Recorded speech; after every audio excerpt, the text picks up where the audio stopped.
Hi Mark, I'm Lily and my Chinese name is Zhen Liping. My student number is 7. I'm the freshman. The title of the speech is Everything you know about addiction is wrong. And the speaker of the speech is Johann Harry. One of my earliest memories is of trying to wake up one of my relatives and not being able to. And I was just a little kid, so I didn't really understand why. But as I got older, I realized we had drug addiction in my family, including later cocaine addiction. I've been thinking about it a lot lately, partly because it's now exactly 100 years since drugs were first banned in the United States and Britain, and we then imposed that on the rest of the world. It's a century since we made this really fateful decision to take addiction and punish them and make them suffer, because we believe that would deter them. It would give them an incentive to stop. And a few years ago, I was looking at some of the addiction in my life who I loved, and trying to figure out if there was some way to help them. And I realized there were loads of incredible basic questions I just didn't know the answer to, like what really causes addiction? Why do we carry on with this approach that doesn't seem to be working? And is there a better way out there that we could try instead? So I read lots of stuff about it, and I couldn't really find the answer I was looking for. So I thought, okay, I'll go and sit with different people around the world who live this and study this and talk to them and see if I could learn from them. And I didn't realize I would end up going over 30,000 miles at the start, but I ended up going and meeting lots of different people. From a transgender crack dealer in Brownsville, Brooklyn, to a scientist who spends a lot of time feeding hallucinogens to mongoose to see if they like them. It turns out they do, but only in very specific circumstances. To the only country that's ever decriminalized all drugs from cannabis to crack, Portugal. And the thing I realized that really blew my mind is almost everything we think we know about addiction is wrong. And if we start to absorb the new evidence about addiction, I think we're going to have to change a lot more than our drug policy. But let's start with what we think we know, what I thought I know. Let's think about this middle row here. Imagine all of you, for 20 days now, went off and used heroin 3 times a day. Some of you look a little more enthusiastic than others at this prospect. Laughter. Don't worry, it's just a thought experiment. Imagine you did that, right? What will happen? Now we have a story about what will happen that we have been told for the century. We think, because there are chemical hooks in heroin, as you took it for a while, your body will become dependent on those hooks. You start to physically need them, and at the end of those 20 days, you'll all be heroin addicts, right? That's what I thought. First things that alerted me to the fact that something's not right with this story is when it was explained to me. If I step out of this tech talk today and I get hit by a car and I break my hip, I'll be taken to hospital and I'll be given loads of diamorphine. Diamorphine is heroin. It's actually much better heroin than you're going to buy on the street, because the stuff you buy from a drug dealer is contaminated. Actually, very little of it is heroin, whereas the stuff you get from a doctor is medically pure, and you'll be given it for quite a long period of time. There are lots of people in this room. You may not realize it. You have taken quite a lot of heroin.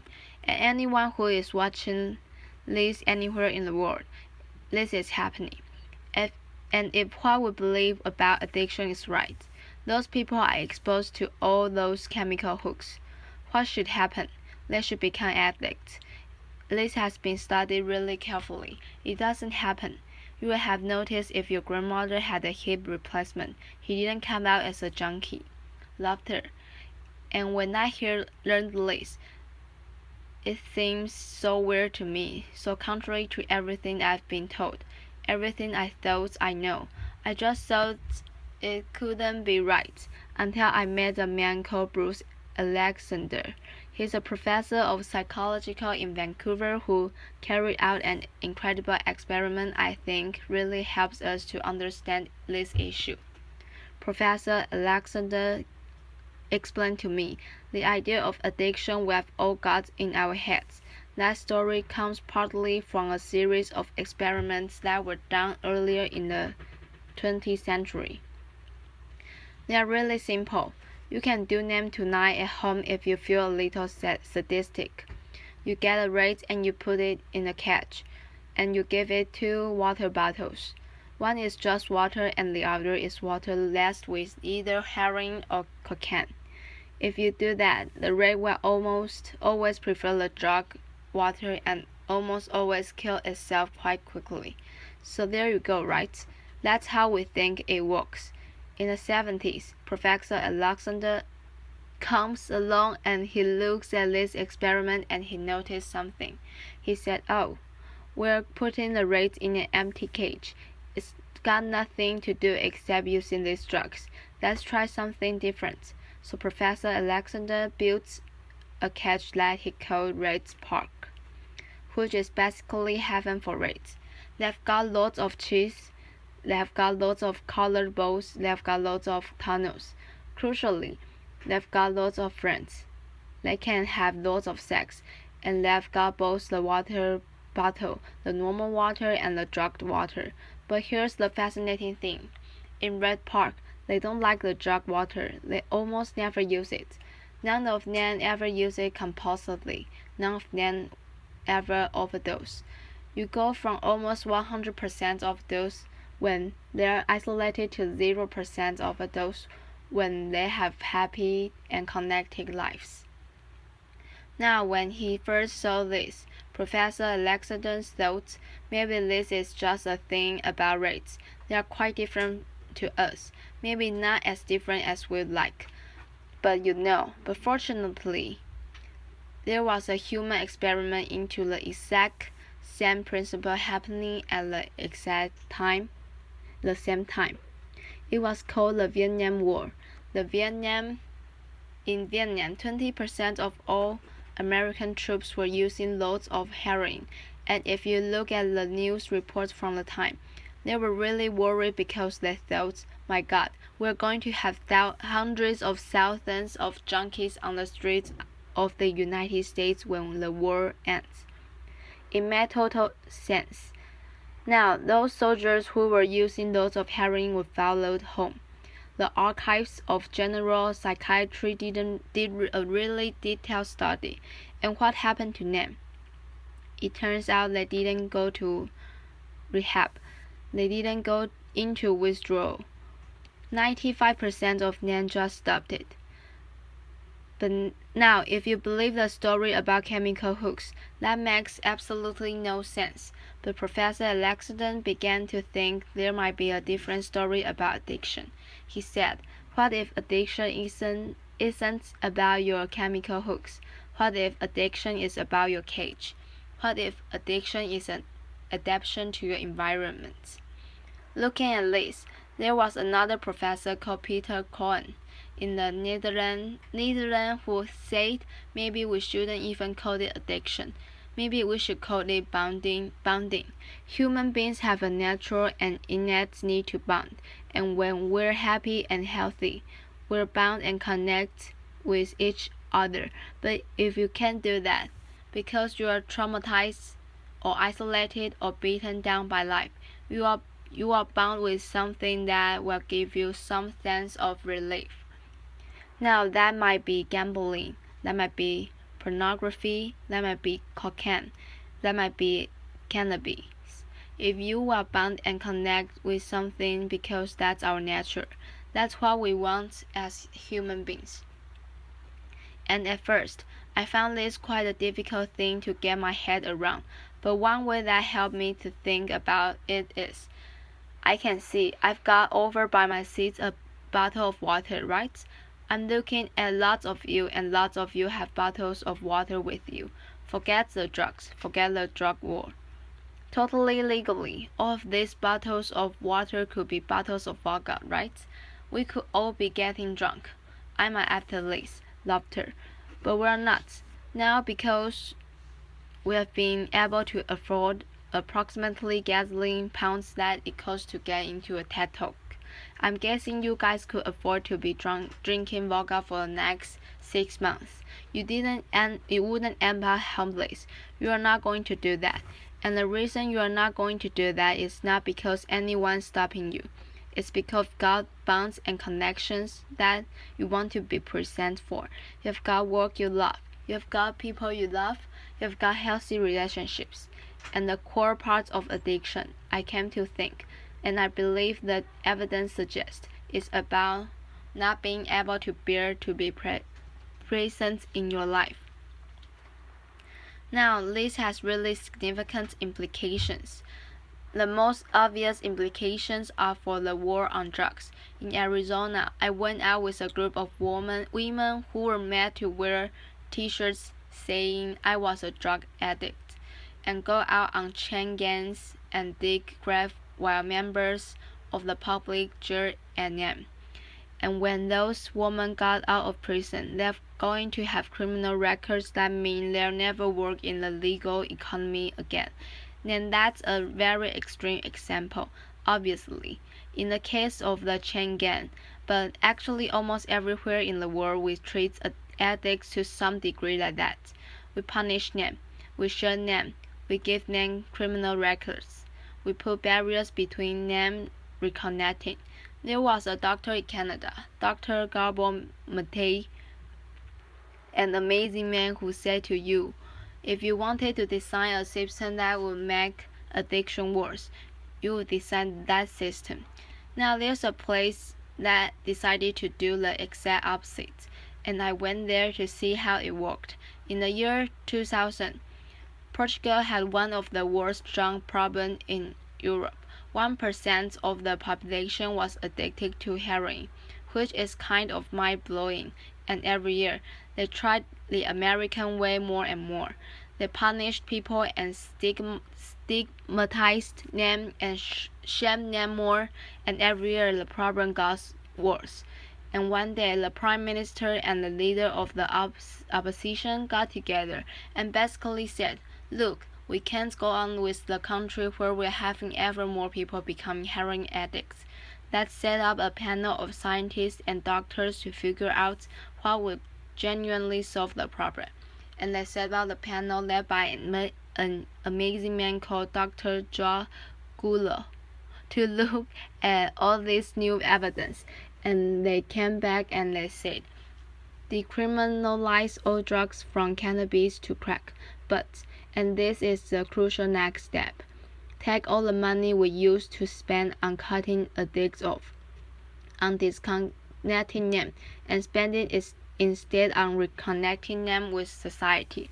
And that's not really what we think of as drug treatment in the United States and Britain. So they do residential rehab, they do psychological therapy. That does have some value. But the biggest thing that did was the complete opposite of what we do. A massive program of job creation for addicts and microloans for addicts to set up small business. So say you used to be a mechanic. When you're ready, they'll go to a garage and they'll say, if you employ this guy for a year, we'll pay half his wages. The goal was to make sure that every addict in Portugal has something to get out of bed for in the morning. And when I went and met the addicts in Portugal, what they said is, as they rediscover purpose, they rediscover bonds and relationship with the wider society. It will be 15 years this year since that experiment began, and the results are, injecting drugs use is down in Portugal according to the Britain Journal of Criminology, by 50%. 50%. Overdose is massively down. HIV is massively down among addicts. Addiction in every study is significantly down. One of the ways you know it's worked so well is that almost nobody in Portugal wants to go back to the old system. Now that's the political implications. I actually think there's a layer of implications to all this research below that. We live in a culture where people feel really increasingly vulnerable to all sorts of addictions, whether it's to their smartphones or to shopping or to eating. Before these talks begin, you guys know this. We were told we weren't allowed to have our smartphones on, and I have to say a lot of you look an awful lot like addicts who were told their dealer was going to be unavailable for the next couple of hours. Laughter. A lot of us feel like that, and it might sound weird to say. I've been talking about how disconnection is a major driver of addiction and where to say it's growing, because you think we're the most connected society that's ever been. Surely. But I increasingly began to think that the connection we have or think we have are like a kind of parody of human connection. If you have a crisis in your life, you'll notice something. It won't be your Twitter followers who come to sit with you.